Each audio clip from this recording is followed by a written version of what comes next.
Kabul oleh Masai Zainal Mula Ringkong Song Teh so sa mga sabay kan masa Sewani Suanin apa saya menuju kan istri masa putih kan kami kan kadang kordo so dia mana tahu so begitu que semua pasal ini ada yang hot so begitu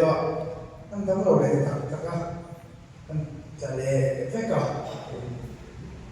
saya kalau so lepas dari saya di kok mana dia kira pak omaya dua kalau saya so tidak dewan tahan ini mesti kita kalau di masa ini saya dan baca ha tenovina kan sedua esenen ten pokok makan kolam pamide tapi memang kan soal usulan bayi cari itu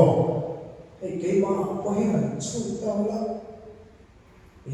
atraksi sudah kenal kau dengan kau mengenai itu fatnya menjadi tertentu ani hawa ilan tu atraksi sudah ini Mishina orang pulau berkait, tapi namanya orang pulau dia memang itu banyak orang boleh masuk salah dia saya boleh nizam, mungkin lah mulai jadi kompak orang tak terima, cuma bila kita coba jadi mana nak tur, kalau itu sebenarnya, besok bisa sama orang punya, harus sok macam di sini saudara. Emang yang sudah ada pembandaran dia, yang penting orang itu boleh nasa, untuk orang lain mungkin mampu dan ada yang kalau manusia penting masuk dalam keinginan fura, yang kau sorry kau ada, doi aktif dia di permisi emang ya, saya lalu kan saya di Bangkok yang token dengan suap China, kami tuta bahwa yang berisoin US kalau itu lah, yang sekolah tahun ni, yang saya ada orang kau yang mana bapak saya di Malaysia kita nanti, yang tahu China, yang tahu China, saya.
Hey, gosh,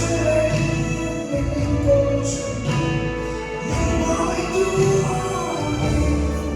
che cantare lo faccio.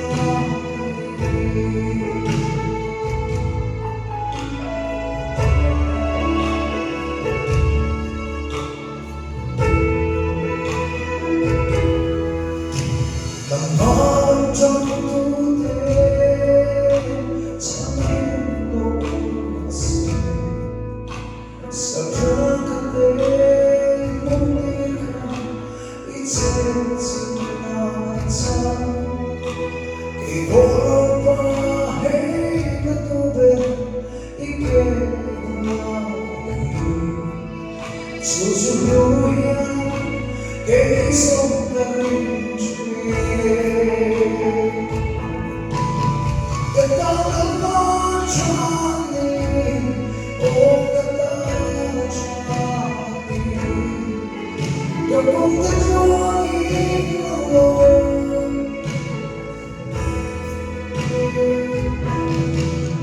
Hey, gosh, in the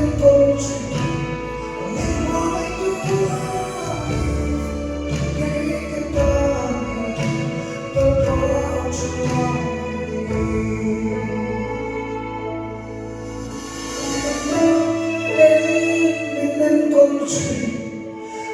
mai tu che cantare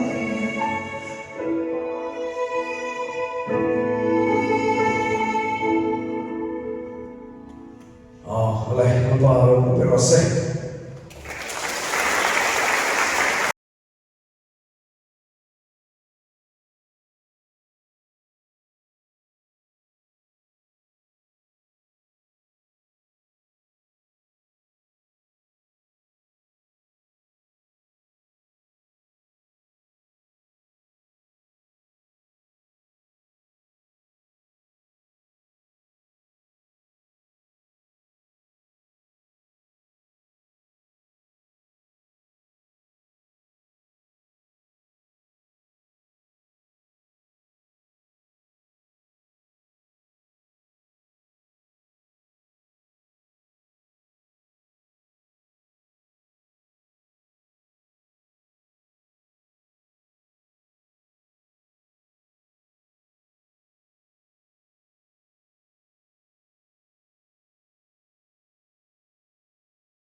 Mani ram tu siam an lai sang chin di kan sia to kha